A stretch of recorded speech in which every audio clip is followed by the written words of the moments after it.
dipersembahkan oleh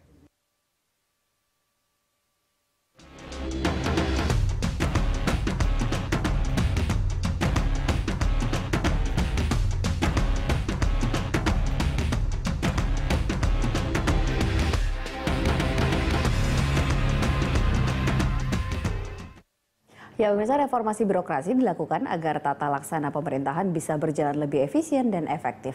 Lantas seperti apa langkah optimalisasi gerakan percepatan reformasi birokrasi? Dan untuk membahasnya telah hadir bersama saya di studio Menteri Pendayagunaan Aparatur Negara dan Reformasi Birokrasi Aswar Abu Bakar. Selamat siang, Pak Aswar. Selamat siang. Nah, Pak Aswar, ini kita bicara tentang optimalisasi gerakan percepatan reformasi birokrasi. Nah, sejauh ini sudah dilakukan langkah-langkah seperti apa sih, Pak, oleh Kementerian untuk mengoptimalisasi percepatan reformasi birokrasi? Makasih. Yang pertama, reformasi birokrasi ini aspeknya luas sekali. Menyangkut 4,5 juta PNS, 700 entitas, kementerian lembaga ada 70, 34 provinsi, ada 500-an kabupaten kota. Ini luas sekali. Jadi kalau kita bicara birokrasi, kita bicara tentang kelembagaan yang tadi 700 tadi itu, 600 tadi, bicara juga tentang SDM, dan bicara juga tentang bisnis proses atau tata laksana. 3 itu satu kesatuan. Jadi merubah ini dari mulai merubah mindset dan semua aspek yang lain. Jadi kita punya grand design. Kira-kira kalau saya lapor secara singkat, yang udah kita kerjakan yang pertama penataan struktur organisasi. Kita terus-menerus selama setahun ini mencoba mengevaluasi setiap kementerian itu, dirjennya atau eselon 2-nya ada nggak yang berimpit. Nah, kita halusin, ada.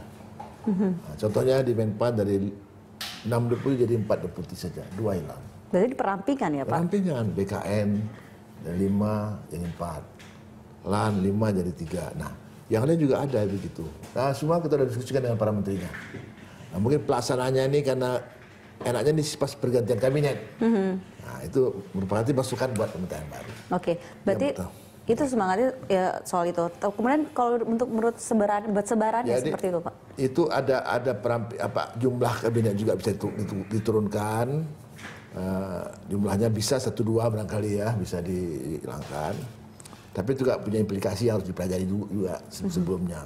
Tapi yang pasti tidak hanya bicara jumlah pohon, tapi kadang-kadang dahan dari satu pohon itu bisa kita rampingkan. Sehingga dia betul-betul tidak overlapping, lebih efisien. Yang kedua, penataan jumlah.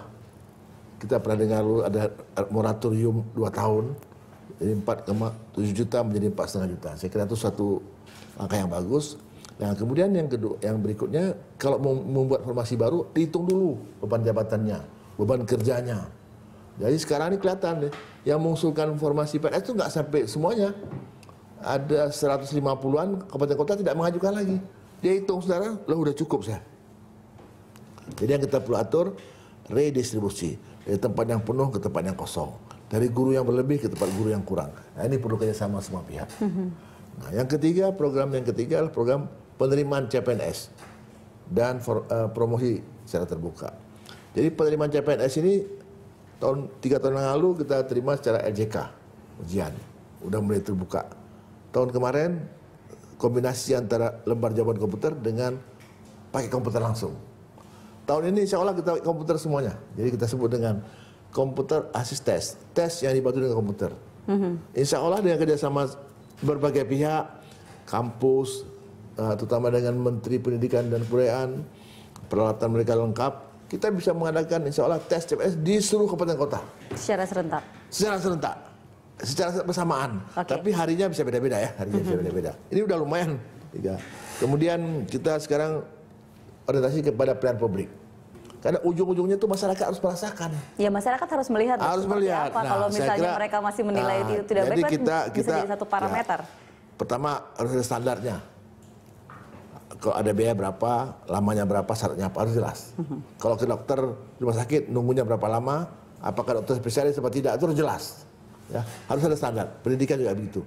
Nah, ini kita sekarang lagi evaluasi. Seluruh kementerian lembaga, kabupaten kota kita evaluasi. Sejauh ini hasilnya seperti apa, Pak?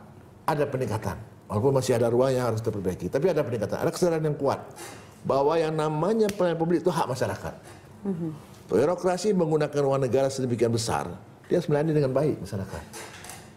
Sekarang udah dibuat lagi perpres tentang pengaduan masyarakat. Jadi posisi masyarakat dinaikkan terus. Jadi ini saya kira hal positif lah. Ya, Oke. positif. Baik, nah Bapak tadi menyinggung soal penerimaan CPNS. Nah nanti kita akan bahas tentang penerimaan CPNS di segmen berikutnya. Pemirsa, kami akan segera kembali, tetap bersama kami di Jurnal Siang.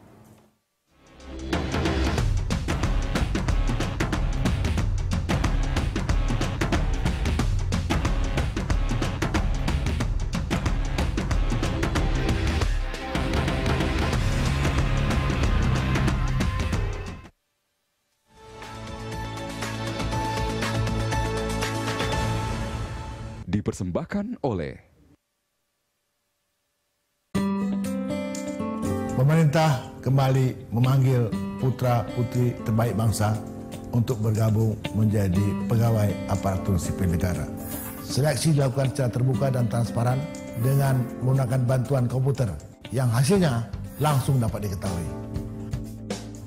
Oleh karena itu, persiapkanlah diri dengan baik dan jangan percaya kepada siapapun. Seleksi CPNS tahun 2014 bersih, profesional, dan tanpa korupsi, berprestasi. Pak, kita ke kantor kelurahan yuk. Gimana sih? Ini kan hari Sabtu. Mana ada kelurahan yang buka? Duh, Bapak ini ketinggalan berita deh. Sekarang ini kantor kelurahan Sabtu pun buka, Pak, untuk meningkatkan pelayanan masyarakatnya. Masa? Inovasi baru itu. Pagi, Mbak. Selamat pagi Bapak dan Ibu. Kami ingin mengurus surat pindah, Mbak. Baik, kami siap melayani Ibu dan Bapak. Silakan tunggu di dalam. Kasih, Mbak.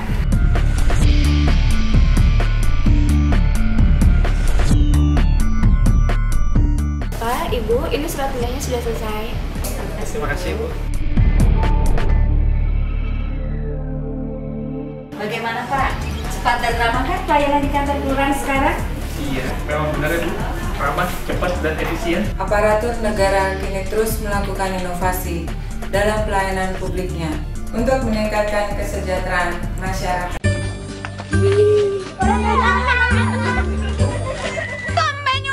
Ganggu aja. Besok saya mau ikut seleksi calon PNS. Kok nyuci baju? Calon PNS harus bersih. Bersih itu dalamnya, bukan luarnya. Percuma bajunya bersih tapi mentalnya kotor. Seleksi calon PNS sekarang lebih transparan, bersih, dan bebas calo. Integritas birokrasi Indonesia di masa depan ditentukan oleh bersihnya seleksi calon PNS. Bersih dan bebas calo dong, Pak. Ya, pemirsa, tes CPNS yang dilakukan dengan sistem online diharapkan mampu menghasilkan aparat negara yang bersih dan profesional. Hal itu tentunya merupakan bagian dari optimalisasi percepatan reformasi birokrasi. Dan masih bersama dengan Menteri Pendayagunaan Aparatur Negara dan Reformasi Birokrasi, Pak Aswar Abu Bakar di sini bersama saya. Pak Aswar, tadi kan kita sudah Bapak sempat menyinggung tentang tes CPNS. Lantas sejauh ini bagaimana proses penerimaan CPNS 2014?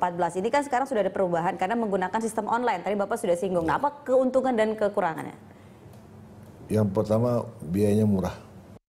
Oke. Dibanding dengan sebelumnya, Pak, ini lebih hemat berapa pernah kita coba anggarkan, kita hitung, kita butuh uang 140 miliar untuk melaksanakan tes CPNS. Tahun lalu kita kerjasama dengan kampus, kemudian BPPT, itu kita bisa hemat hanya belasan miliar. Tahun ini kita cukup dengan 3 miliar saja. 3 miliar saja, dari sebelumnya 140 miliar. Iya, dulu kita itu 140 miliar. Itu ada 137 miliar uang yang bisa dihemat. Iya, hemat. Artinya, pertama kita kerjasama dengan kampus, bikin soal. Itu kan Kemdikbud akan bantu biayanya untuk honor-honor kawan-kawan di kampus. Udah beliau serahkan. Dan dari 30 soal itu kita kirim ke daerah dengan online. Nggak perlu dikawal. Encrypt oleh lem sanek. Di daerah diambil, hasilnya langsung bisa dikirim ke kita. Langsung masuk lagi ke kita. Ya. Jadi cepat sekali. Jadi menghemat orang. Nah, tinggal daerah bikin panitia. Dulu pun panitia daerah juga tetap ada. Penanggung jawabnya bupati, wali kota, atau gubernur daerah. Laksanakan. Jadi kita keroyokan begitu, uang negara hemat banyak sekali. Cepat dan aman, bersih. Kalau kelemahannya yang mungkin dirasakan, mungkin ini kan pasti adalah plus minusnya. Yang pertama tadi, satu udah murah. Yang kedua lebih transparan. Oh, oke. Nggak bisa ditukangin. Hasilnya nggak bisa ditukangin apa adanya. Oke, daerah dia punya, katakanlah kita berikan apa namanya kewenangan untuk siapa yang mau terima orang dalam, orang luar ya. Mungkin lebih dipihakkan, lebih diutamakan orang dalam, silakan daerah, hak politik punya.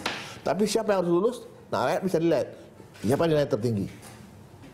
Ini saya bergeser dari dulu buat restoran pusatkan di Jakarta. Sekarang restorannya ada di masing-masing kabupaten kota. Kita franchise saja, kasih resep saja kira-kira begitu. Jadi tugas bersama Republik, negara ini, bangsa ini yang akan berubah. Tanggung jawab bersama, itu keuntungannya. Oke. Dan kemudian anak-anak sekarang nggak ada yang nggak tahu komputer. Anak umur 2 tahun setengah aja udah bisa geser-geser WhatsApp gitu loh, di HP ayahnya. Jadi dunianya sudah terbuka. Dan saya tanya sama Telkom, seluruh negeri ini sudah bisa dengan online, sudah bisa dengan apa namanya satelit, jadi nggak ada masalah. Dan saya udah keliling sampai ke Papua, mereka siap melaksanakan dengan cara ini. Dengan cara online. Online, nggak ada masalah. Pak, kemarin itu kan sempat ada kendala karena situs pendaftaran yang sulit diakses seperti itu. Gini, tahun lalu kita buat apa bandwidth apa? Bandwidth, bukan Baywatch. Bandwidth ya. Itu 300.000 kurang. Kita bikin 600.000. Kemarin dibikin 1 juta kurang juga. Ternyata satu hari 3 juta masuk. Makanya saya buat surat sama Telkom, tolong dibuka aja seperti Lostrom gitulah. Oke. Nah, masuk sekarang. Sekarang udah 110 juta entry. Kan di luar perkiraan. 110 juta entry.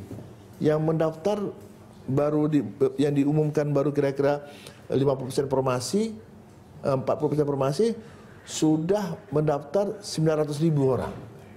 Mungkin 3 juta orang yang mendaftar. Ini luar biasa. Saya kira ini juga positif. Kepercayaan kepada pemerintah kembali. Anak-anak udah punya harapan ya. Saya kira positif sekali lah. Soal down satu hari, langsung ditangani kembali itu biasa. Tapi down 1 harinya itu kemudian mempengaruhi tidak sih Pak dari jadwal pelaksanaan seleksi CPNS ini? Ini kan pertama yang formasi ini juga nggak sekaligus masuknya.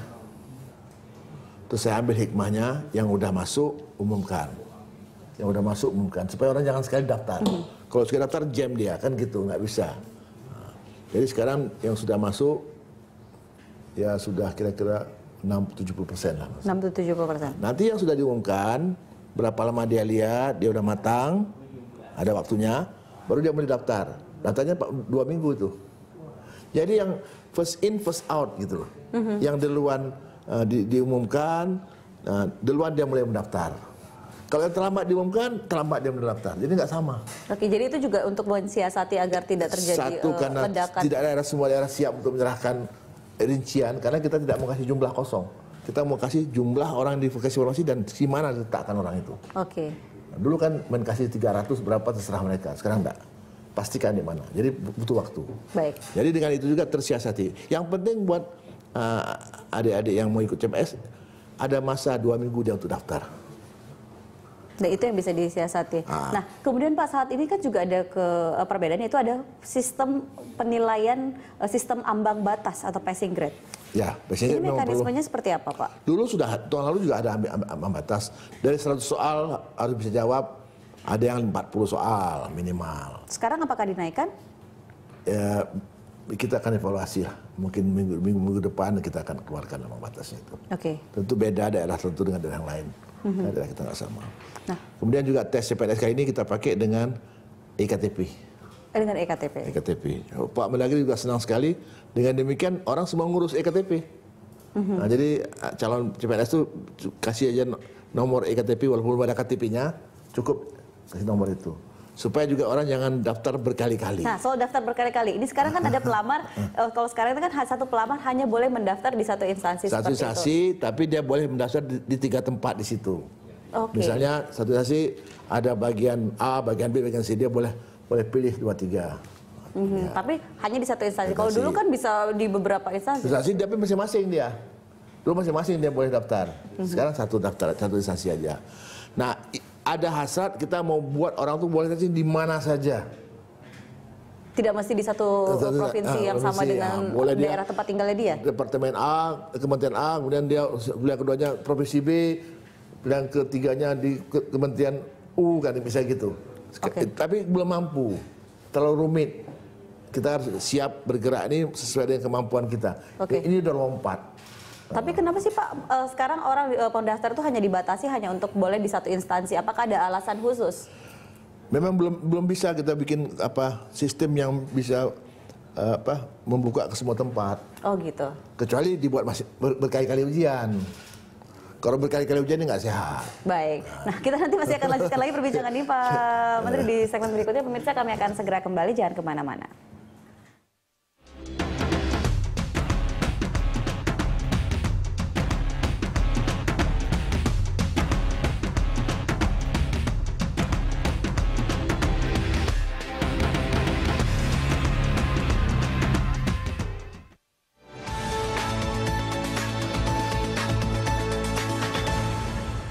Dipersembahkan oleh pemerintah kembali memanggil putra-putri terbaik bangsa untuk bergabung menjadi pegawai aparatur sipil negara. Seleksi dilakukan secara terbuka dan transparan dengan menggunakan bantuan komputer yang hasilnya langsung dapat diketahui. Oleh karena itu, persiapkanlah diri dengan baik dan jangan percaya kepada siapapun. Seleksi CPNS tahun 2014 bersih, profesional, dan tanpa korupsi, berprestasi. Alhamdulillah tahun ini saya bisa terima di CPNS 2013 dan saya rasanya sendiri prosesnya mudah dan semua orang pasti bisa melakukannya. Alhamdulillah saya lolos tes CPNS 2013 dengan mudah dan tanpa biaya apapun. Pengadaan CPNS dilakukan secara adil dan terbuka untuk memperoleh aparatur yang bersih, mampu dan melayani. Seleksi CPNS keren.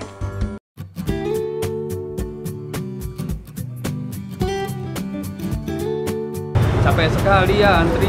Iya nih, kaki udah pegal. Apalagi saya Pak, orang masih molor. Saya udah berangkat.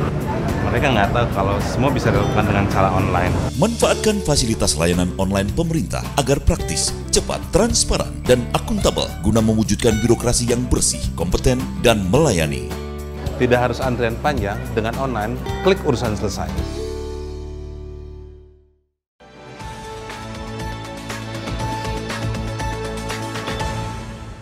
Dipersembahkan oleh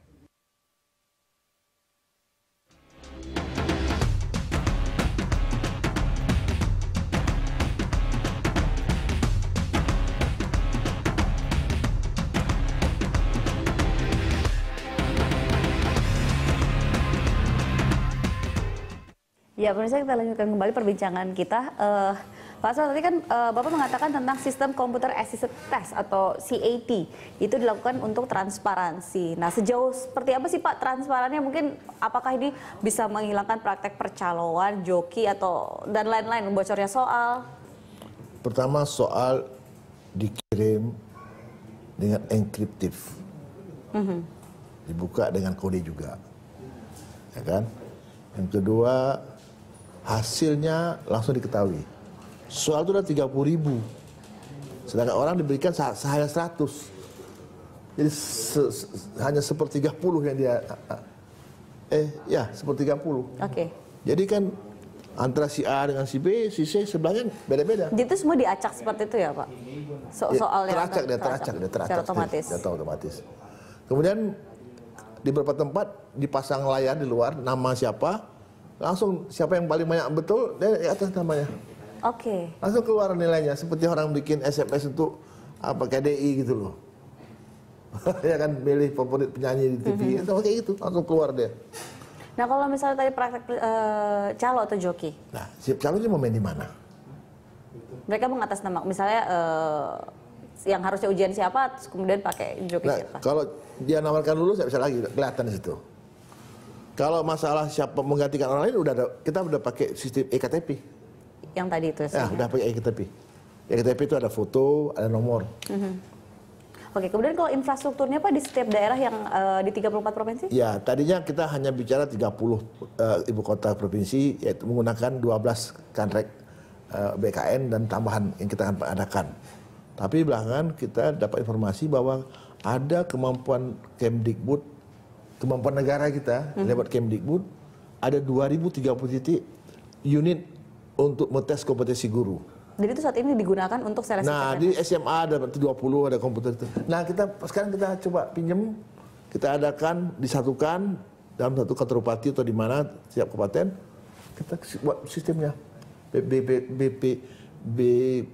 BPPT bantu, Lemsanek bantu, luar biasa. Jadi tugas negara ini semua pihak bantu. Oke, kalau ketika sekarang ini sudah luar biasa, menurut Bapak bagaimana pelaksanaan? Tetapi kita kan harapkan adalah endingnya seperti apa? Sekali lagi, akhirnya. satu lagi, LSM ataupun beberapa teman-teman pers membantu sosialisasi di 8 titik di beberapa daerah.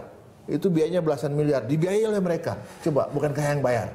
Pertanyaannya adalah akan seperti apa nanti di hasilnya, Pak? Hasilnya itu akan mendapat bibit yang baik. Bibit yang baik, bibit yang baik itu harus diletakkan di lingkungan yang baik juga. Kan nah, gitu. itu saya mau bertanyakan adalah bibit yang baik. Nah, ketika seleksinya ini sudah sedemikian baiknya, kemudian insya Allah semua berjalan lancar lah seperti itu sama berharap. Tetapi Pak, kalau sekarang kan yang menjadi pertanyaan ataupun jadi keraguan banyak orang itu adalah melihat bagaimana PNS kita dan reformasi birokrasi, tetapi masih ada juga yang masih korupsi seperti apa. Nah, bagaimana Pak bibit-bibit baru unggul ini kemudian tidak terkontaminasi atau orang tidak melakukan? masuk bibit baru dengan hasil yang permainan, dia tidak kuat. Tapi orang-orang idealis yang relatif pintar, berkelas ini sudah susah digoda untuk hasil. Lebih tahan dia. Makanya jumlahnya kita bikin 100.000 supaya dia cukup kuat. 2-3 generasi dia bisa kuat ya. Dan mereka bisa membentengi dirinya mereka. Bisa sendiri. Dan dia itu generasi Y, harus kita kelola dengan baik. Kalau nggak dia lari. Pindah ke swasta. Pak, terakhir ini Pak, maaf sesingkat saja, harapan yang ingin diraih dari optimalisasi gerakan percepatan reformasi birokrasi itu. Jadi dengan PNS yang baik, sistem yang baik, kita akan menggeser manajemen pemerintah ini dari manajemen yang kurang begitu berprestasi menjadi manajemen berkinerja. Ya, sudah berapa tahun terlaksanakan. Nah, jadi kita udah dinilai kinerja masing-masing kementerian, provinsi. Jadi arahnya kinerja. Apapun yang dikerjakan tuh mesti berdampak langsung kepada kesejahteraan masyarakat. Oke. Dan ke depan menghasilkan pelayan masyarakat yang bukan sekedar proyek atau program. Baik. Tapi adalah kinerja, performa yang dicapai. Dan itu yang menjadi harapan banyak masyarakat di Indonesia. Dan saya kira pegawai-pegawai kita baik lama maupun yang baru akan bangga dengan arah itu. Baik, terima kasih Pak Menteri sudah ada bersama kami di Jurnal Siang Berita 1. Dan pemirsa, kami akan segera kembali dengan informasi lainnya sesaat lagi. Tetap bersama kami.